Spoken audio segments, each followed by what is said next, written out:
지금 우리가 사는 이 시대는 지금 앞에 살았던 어떠한 시대보다 의학이 발달한 시대라고 할 수 있습니다.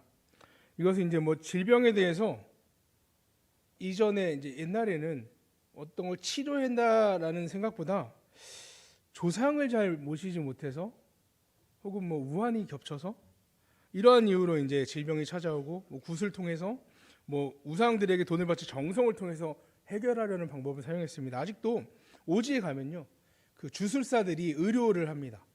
그래서 어떤 선교사님들은 이들과 붙는 경우도 있어요.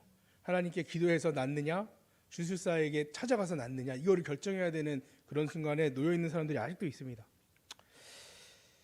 근데 이제는 우리가 이제 과학 속에 살아간 우리 현재 생활 속에 제대로 혜택을 누리며 살아가는 사람들은 뭐 몸을 뭐 잘라서 열어보지 않고도 카메라를 가지고도 질병을 발견하기도 합니다. 뭐 2년에 한 번씩 하시죠. 뭐 내시경이라고 하는데 발견합니다. 뭐 어려운 거 아닙니다. 그리고 뭐 MRI나 CT 뭐 단층 촬영을 통해서 내부에 있는 어떤 잘못된 부분들을 찾아내기도 합니다. 이미 뭐 너무나 많은 병원에서 다 활용하고 있는 방법이고요. 또 요즘은 너무 많이 활용해서 굳이 이것까지 찍어야 되나 싶을 정도로 많이 활용하고 있습니다. 심지어 요즘에는 예방의학이 굉장히 관심이 많이 쏟아지고 있는데요. 질병에 걸리기 전에 미리 예방을 한다는 거죠. 또 혹은 뭐 여기 병원 저기 병원에서 처방받은 약들을 또 조율해주고 이 사람에게 정말 좋은 게 무엇인지 찾아주기도 합니다. 명절에 아버님을 뵀는데 궁금한 거예요. 아버지가 어떤 약을 드시고 계실까? 제가 이제 여쭤봤죠. 어떤 약 드시고 계세요? 아내가 이제 물어봤는데요. 뭐 여러 가지 얘기하는데 치매 예방약을 드신다는 거예요. 그래서 혹시 치매에 대한 진단을 받으셨냐고 물어봤죠. 걱정이 되니까요. 안 받으셨대요. 근데 요청하면 준대요. 나이가 어느 정도 되신 분들은 치매를 예방하기 위한 약을 주신대요. 그래서 치매를 예방할 수 있다는 것이죠. 그만큼 우리가 사는 시대의 의학이 정말 발전했음을 느낄 수 있습니다. 아직 걸리지도 않은 병을 예방하고 있잖아요. 그죠? 걸린 걸 치료하는 게 아니고요. 또한 인터넷의 발달로 오지나 시골의 병원이 부족한 지역은 의사가 직접 방문하지도 않고도 검진을 합니다. 그래서 어떤 처방을 내려주죠. 약을 통해서 치료받을 수 있도록, 혹은 뭐 병원에 나와서 실질적인 진료를 받게 유도를 하기도 합니다. 근데 이것도 많은 분들이 경험을 했는데 저도 이거를 경험했거든요. 코로나 때 전화를 했더니 처방을 해줘서 약을 받아 먹은 적이 있어요. 그래서 우리나라에서 많은 분들이 이미 경험했을 거라고 생각합니다. 이 원격 진료도. 근데 오늘 성경에서는 원격 진료를 넘어서 원격 치료를 하십니다. 지금 과학이 아무리 발달했다고 할지라도 원격 진료 정도거든요. 근데 예수님은 원격 완전한 치료를 해버리십니다. 예수님의 치료의 능력은 뭐 전혀 따라할 수 없는 정도로 우리 주님의 탁월하심을 보여주기도 합니다. 오늘 예수님께서 말씀하시는 말씀으로 왕의 신하의 아들을 치료해 주시는데요. 본문 46절 또 51절 이렇게 두 개를 보면 이렇게 나와 있습니다. 예수께서 다시 갈릴리 가나에 이르시니 전에 물로 포도주를 만드신 곳이라 왕의 신하가 있어 그의 아들이 가버나움에서 병들었더니, 또 51절로 넘어가서 보면 내려가는 길에 그 종들이 오다가 만나서 아이가 살아있다 하거늘. 예수님이 계셨던 갈릴리 가나에서 가버나움까지 거리는 뭐 어떤 분은 32km, 어떤 분은 34km, 뭐 대략 30km 이상으로 봅니다. 멀다면 멀고 가깝다면 가까운 거리죠. 뭐 요즘 고속도로가 아니고 국도를 타고 간다면 30km 정도는 한 1시간 정도 걸린다고 하더라고요. 뭐 걸어간다면 8시간 걸립니다. 예수님께서 갈릴리 가나에서 가버나움에 있는 왕의 신하의 아들을 고쳐주신 일은 정말 놀라운 일이죠. 찾아가지도 않고 거기서 말씀하심으로 고쳐주신 것이니까요. 근데 거리가 문제가 아닙니다. 만약에 예수님이 300km 떨어져 있으면 못 하셨을까요? 3000km는 어때요? 능히 하셨을 거라고 생각합니다. 거리가 문제가 아니죠. 우리는 예수님이 행하시는 능력의 사건을 볼 때 주의 깊게 봐야 될 것이 있습니다. 뭐냐면 사람이에요. 예수님의 능력을 행하실 때 그 사람의 반응, 사람이 어떻게 와서 예수님께 부탁했냐, 기도했냐라는 거죠.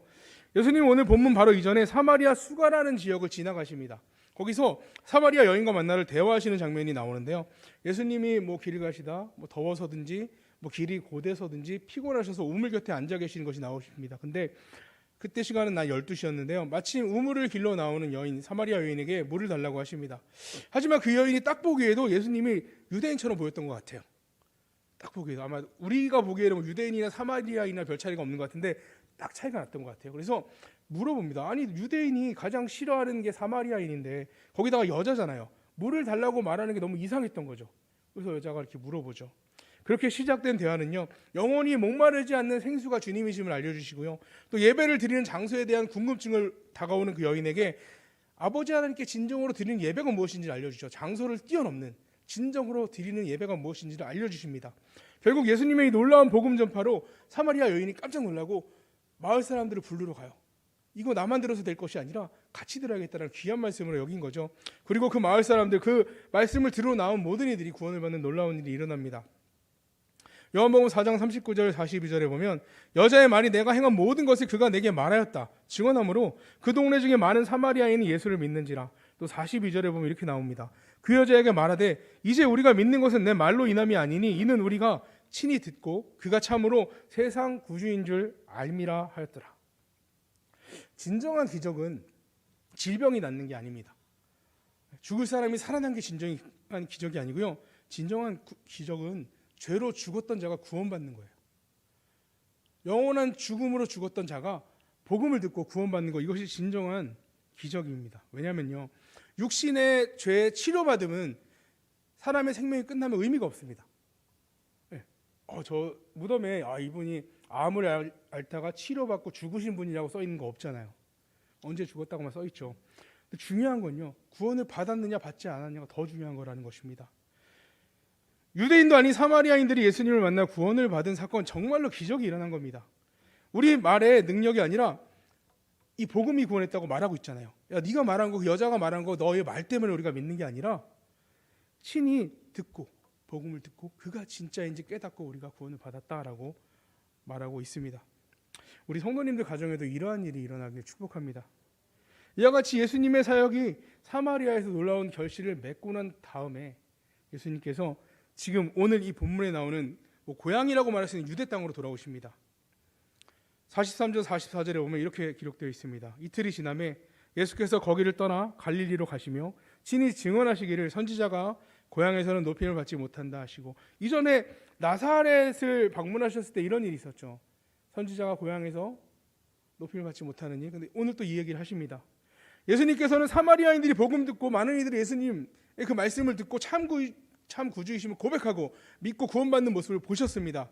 근데 정작 유대인들, 자기 민족들을 바라봤을 때 그들의 모습이 믿음이 없는 것, 한탄하신 것이죠. 만약에 우리 목요전도대에서 전도할 때 많은 분들이 이제 우리 상반기 때 많이 드셨거든요.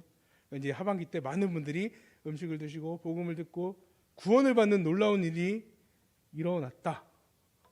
막 뒤집어지는 거예요. 예수님 내가 믿습니다. 내가 죄인입니다. 막 눈물을 흘려 고백하고 이런 일이 일어나기 축복합니다. 아멘. 근데 자, 일어났습니다. 전도를 마치고 집에 돌아갔는데 불신 가족이 딱 버티고 있는 거예요. 말씀을 전혀 듣질 않아요. 너나 잘해. 밥도 안 해놓고 나가서 말이야 전도한다고 이렇게 대우하는 거죠. 속 터지지 않나요? 예수님이 이런 거예요. 사마리아 가서 이렇게 복음을 전했는데 그들이 이렇게 믿고 돌아오는 거 바라봤는데 유대에 오니까 그들의 모습은 전혀 그렇지 않은 거예요. 복음을 받아들이지 못하고 있는 거예요. 믿음이 없어요. 그래서 선지자가 고향에서는 높임받지 못한다라고 말씀하십니다. 오늘 45절에 갈릴리에 이르심에 갈릴리인들이 그를 영접하니 이는 자기들도 명절에 갔다가 예수께서 명절 중 예루살렘에서 하신 모든 일을 보았음이더라. 6월절 명절에 예루살렘에 간 사람들이 예수님의 기적을 경험하고 자기 마을로 돌아왔습니다. 명절이 끝나고 돌아왔죠. 근데 그 마을에 예수님이 온 거예요. 이제 그 예수님의 기적을 봤던 사람, 들었던 사람, 이들이 다 몰려 나온 겁니다. 예수님을 환영했습니다. 영접했습니다. 근데 이들이 영접하고 환영한 이유가 예수님의 복음의 말씀을 듣기 위해서가 아니라는 거죠. 기적 때문이에요. 그들이 봤던 기적 때문에 신기하니까 나온 거죠. 옛날에 시장에서 약장사들이 막 전에 들었는데 막 신기한 걸 막 보여주고 그 다음에 약을 판대요. 그걸로 사람들이 모아놓고 이제 약을 파는 거죠. 이런 식으로 그 사람들이 모인 이유는 신기한 것 때문에 모인 겁니다. 사마리아에서 예수님께서 행하신 내용을 보면요, 기적의 내용은 하나도 없습니다. 누가 치료됐다, 누가 나았다, 누가 살아났다 내용 전혀 없습니다. 그냥 복음을 전했고요, 그 복음으로 구원을 받은 겁니다. 그걸 믿고 예수님이 구주이심을 고백하였습니다. 심지어 예수님에 대한 소문도 전혀 없었어요. 사마리아 여인이 예수님을 보고 이가 그 예루살렘의 그인가 전혀 얘기가 없어요. 유대인이 왜 나한테 말을 거세요? 이렇게 접근하거든요. 전혀 모르죠. 그럼에도 불구하고 복음만 가지고 그들이 구원을 받았습니다.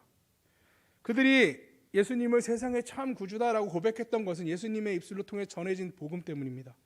예수님이 보여주신 이적 때문이 아니었죠.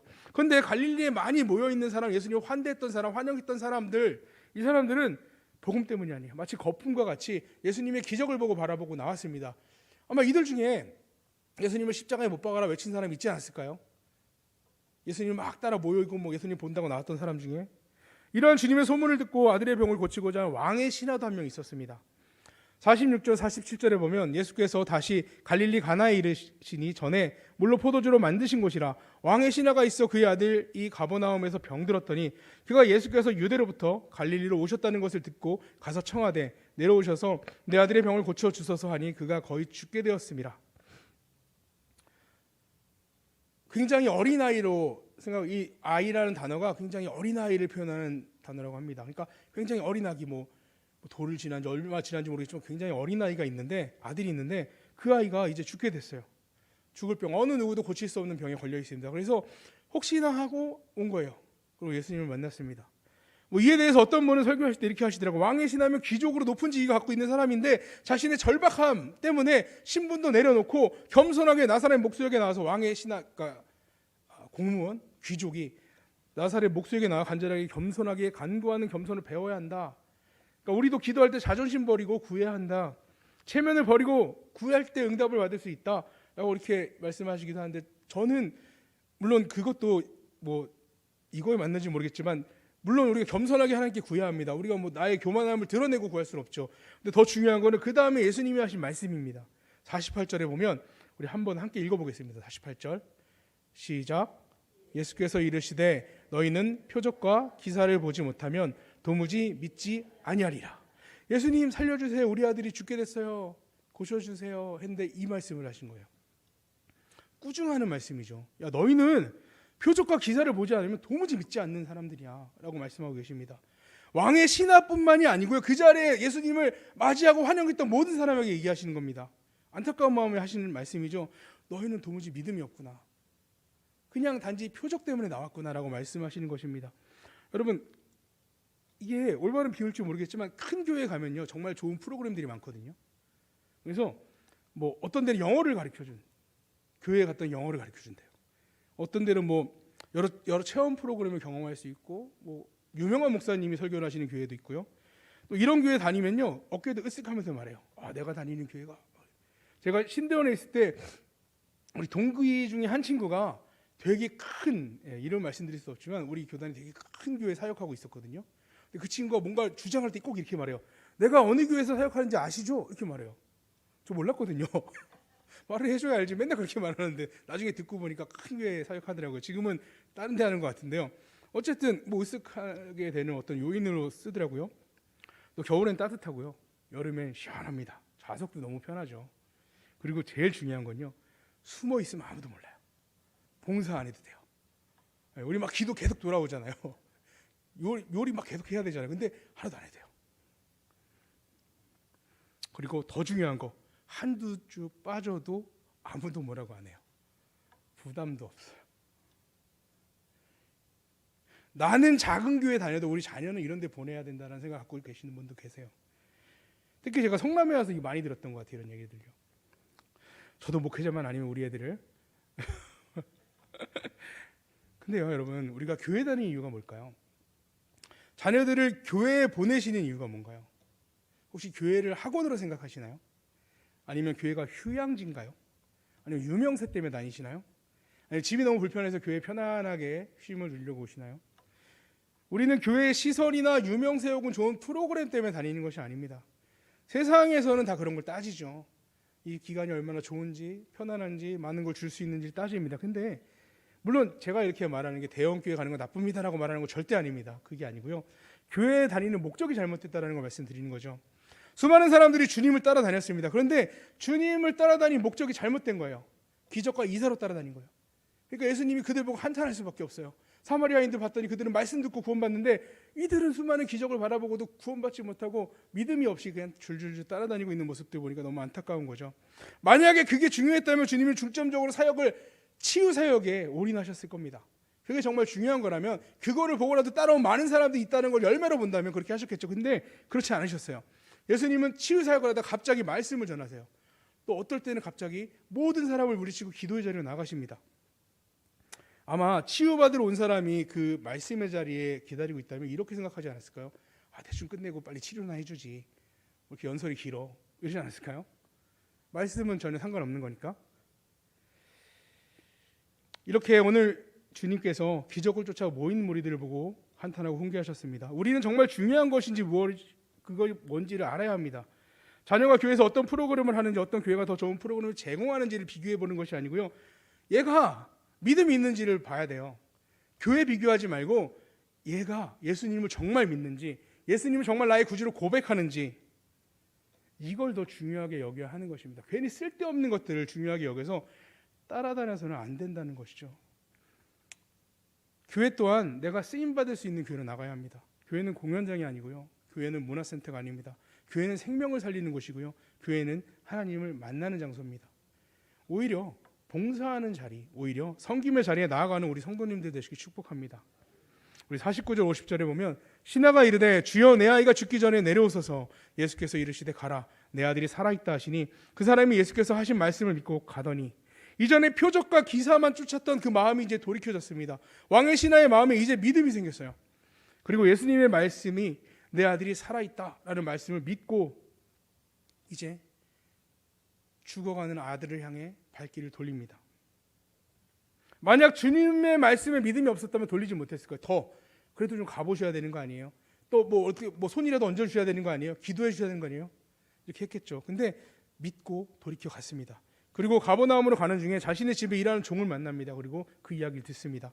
51절에 이야기하죠. 내려가는 길에서 그 종들이 오다가 만나서 이 아이가 살아있다 하거늘, 그 다음이 정말 놀라운 이야기인데요. 52절 53절에 보면 이렇게 말합니다. 그 낫기 시작한 때를 물은즉 어제 7시에 열기가 떨어졌나이다 하는지라. 그의 아버지가 예수께서 내 아들이 살아있다 말씀하신 그때인 줄 알고 자기와 그 온 집안이 다 믿으니라. 그럼 소름이 돋지 않나요? 아이가 난 시간이 예수님이 말씀하신 그 시간이래요. 다른 시간도 아니고 정확히 그 시간에, 예수님이 말씀하신 그 시간에 나왔다라는 겁니다. 솔직히 언제 좋아진 거 중요하지 않죠. 좋아지면 된 거잖아요. 낫으면 된 거죠. 근데 이걸 되게 중요하게 본 거예요. 그리고 이 질문을 통해 놀라운 일을 깨닫습니다. 아이의 열이 떨어진 시기, 그 시기가 예수님이 내 아들이 살아있다라고 말씀하신 바로 그때라는 거죠. 예수님이 살아있다라고 말씀하신 그때가 또 어떤 때인지 아시나요? 이 아빠가 믿은 때예요. 살아있다 그 말씀을 믿은 그때 아이가 치료받았습니다. 그때가 주님의 말씀을 믿었을 때이죠. 주님이 하시는 일이 이렇게 멋있습니다. 되게 멋있어요. 제가 캄보디아에서 만났던 한 평신도 선교사님 가정이 있는데요. 우리를 집에 초대해 주시기도 하고 며칠 동안 여행 가신다고 빈집을 이렇게 빌려주시기도 했는데 이런 얘기를 하시더라고요. 본인의 인생의 끝자락이 아니라 젊었을 때 중간 토막, 가장 맛있는 생선의 중간같이 중간 토막을 하나님께 드리고 싶어서 가족들이 모든 사업을 접고 캄보디아에 왔다는 거예요. 건축을 가르치는 분이거든요. 건축 교수로 대학교에서 강의를 이제 캄보디아에서 하는데 돈을 받지 않아요. 그러니까 생활은 너무 어렵죠. 그래서 6개월 정도 그렇게 가져온 돈을 다 쓰고 보니까 돈이 거의 다 떨어졌대요. 그래서 생각보다 캄보디아에서 생활하는 돈이 많이 듭니다. 현지인처럼 먹고 현지인처럼 자면은 얼마 안 들거든요. 길바닥에 그냥 이렇게 해먹 깔고 그냥 자요. 근데 그렇게 사는 게 아니고 정말 제대로 살 수 있다. 그러니까 우리나라 사람이 그래도 어느 정도 아끼고 살아도 한 월 250은 필요하다고 합니다. 임대료만 100이 넘거든요. 어쨌든 그래서 돈이 다 떨어져서 기도했대요. 하나님, 저희 가족은 이 돈이 다 떨어지면 이제 한국으로 돌아가겠습니다. 캄보디아에 이제 한 6개월쯤 된 쯤에 그렇게 기도를 했다고 합니다.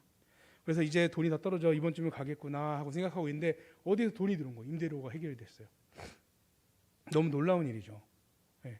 자, 이제 끝이 이번 주 지나면 가야 되거든요. 근데 더 놀라운 일이 있어요. 뭐냐면요. 그분들이 이제 우리에게 말했을 그때 캄보디아에 온 지 10년이 됐어요. 1년도 아니고 10년 동안 하나님이 계속 하나님 이제 가야겠네요. 하나님 이제 가도 될까요? 그럼 또 주신대요. 또 주시고 그게 10년이에요. 우리 주님은 정말 멋지신 분입니다. 네. 제 개인적인 간증도 있긴 하지만 어쨌든 우리 성도님들 제가 간증을 몇 번 들어본 적이 있거든요. 근데 진짜 우리 하나님 너무 멋있다는 게 들으면 들을수록 생각이 났습니다. 이런 분들의 공통점은요, 하나님께 믿고 구했다는 거죠. 사실 믿지 않는 사람은 기도 안 합니다. 쓸데없는 짓을 할까요? 안 믿는데 기도 안 하죠. 하나님이 해결해 주신다라는 믿음이 있는 분들만 기도하는 거죠. 오늘 54절에 이것은 예수께서 유대에서 갈릴리로 오신 후에 행하신 두 번째 표적이니라. 이렇게 주님께서 온 유대 갈릴리에 오셔서 행하신 두 번째 표적을 통해 믿음을 얻게 된 왕의 신하 온 집안이 다 구원을 받습니다. 사마리아의 많은 사람들이 또 왕의 신하가 구원을 받은 것은 놀라운 기적 때문이 아니었고요. 뭔가 사람들이 행할 수 없는 그런 것들 때문이 아니라 믿음 때문이었죠. 복음을 듣고 믿음으로, 그리고 그들은 구원을 받았습니다. 우리 성관교회 모든 가정에도 이 믿음으로 구원받는 모든 가족이 되기 소망합니다. 가족 구성원들이 다 구원받고 또 구원에 감사하여 서로 섬기고 기쁨을 나누는 우리 교회가 믿음의 공동체가 되기를 축복합니다.